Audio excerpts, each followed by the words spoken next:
Munna train से Dubai घूमने जा रहा होता है। तभी मुन्ना को ट्रेन में एक छोटा बच्चा दिखाई देता है। बच्चा अकेला होता है। मुन्ना उस बच्चे के पीछे पीछे जाता है, लेकिन बच्चा गायब हो जाता है और एक क्रिस्टल वहीं पर छोड़ देता है। मुन्ना जैसे ही उस क्रिस्टल को छूता है, मुन्ना भी तुरंत जादुई तरीके से गायब हो जाता है और खुद को एक खतरनाक रेगिस्तान के बीच पाता है। मुन्ना खुद को रेगिस्तान में अकेला खड़ा पाकर बहुत घबरा जाता है और वह आगे की ओर बढ़ने लगता है। रेगिस्तान में न तो कहीं पानी, न कहीं पेड़, न कोई परिंदा, सुनसान, भयानक, डरावना रेगिस्तान। मुन्ना डरते हुए आगे बढ़ रहा होता है। तभी मुन्ना को एक पिरामिड दिखाई पड़ता है। मुन्ना तुरंत उस पिरामिड के पास जाता है। मुन्ना को पिरामिड के अंदर जाने का रास्ता मिलता है। मुन्ना पिरामिड के अंदर जाने लगता है। तभी डरावनी आवाजें आने लगती हैं। मुन्ना डरते हुए भी हिम्मत करके आगे बढ़ता है। जब मुन्ना पिरामिड के अंदर पहुंचता है तो चारों तरफ देखता है कि बहुत सारे मम्मी के ताबूत रखे हुए हैं और दीवारों पर अजीब अजीब चीजें बनी हुई हैं। तभी मुन्ना को सामने एक ताबूत दिखाई देता है। मुन्ना सोचता है शायद इसमें कुछ खाने वाला रखा होगा। मुन्ना जैसे ही उस ताबूत को खोलता है, उस ताबूत से भयानक रोशनी निकलती है और उसी ताबूत से एक भयानक मम्मी निकलती है।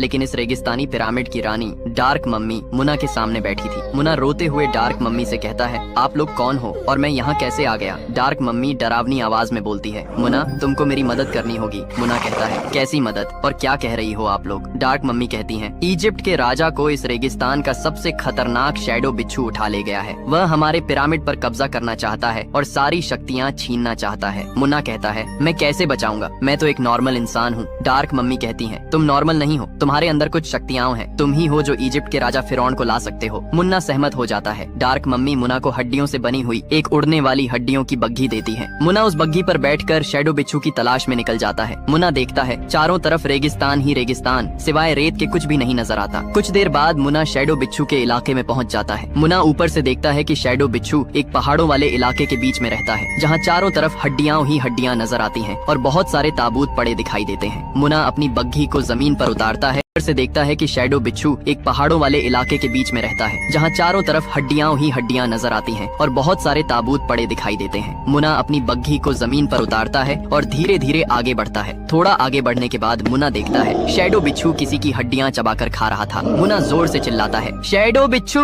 मुझे फिरौन राजा को मेरे हवाले कर दे, वरना अंजाम अच्छा नहीं होगा। शैडो बिच्छू मुन्ना से कहता है, आओ आओ इंसानी जीव, बहुत दिन से मांस नहीं खाया। शैडो बिच्छू जोर से हमला करता है और मुन्ना जमीन पर गिर जाता है और बेहोश हो जाता है। थोड़ी देर बाद मुन्ना उठता है और कैमरे की तरफ देखकर कहता है, अगर आप चाहते हो कि इस बिच्छू को यहीं पर खत्म कर दूं, तो वीडियो को लाइक करो, चैनल को सब्सक्राइब करो और कमेंट में लिखो यस। उसके बाद दोनों में लड़ाई शुरू हो जाती है। शैडो बिच्छू मुन्ना को उठाकर पटकता है, लेकिन थोड़ी देर बाद मुन्ना अपना पावरफुल यंत्र निकालता है और बिच्छू पर चला देता है। शैडो बिच्छू वहीं पर नष्ट हो जाता है। मुन्ना फिरौन राजा को बग्घी पर बैठाकर इजिप्ट के इलाके की तरफ निकलता है। मुन्ना फिरौन राजा को डार्क मम्मी को सौंप देता है और खुशी खुशी बग्घी पर बैठकर धरती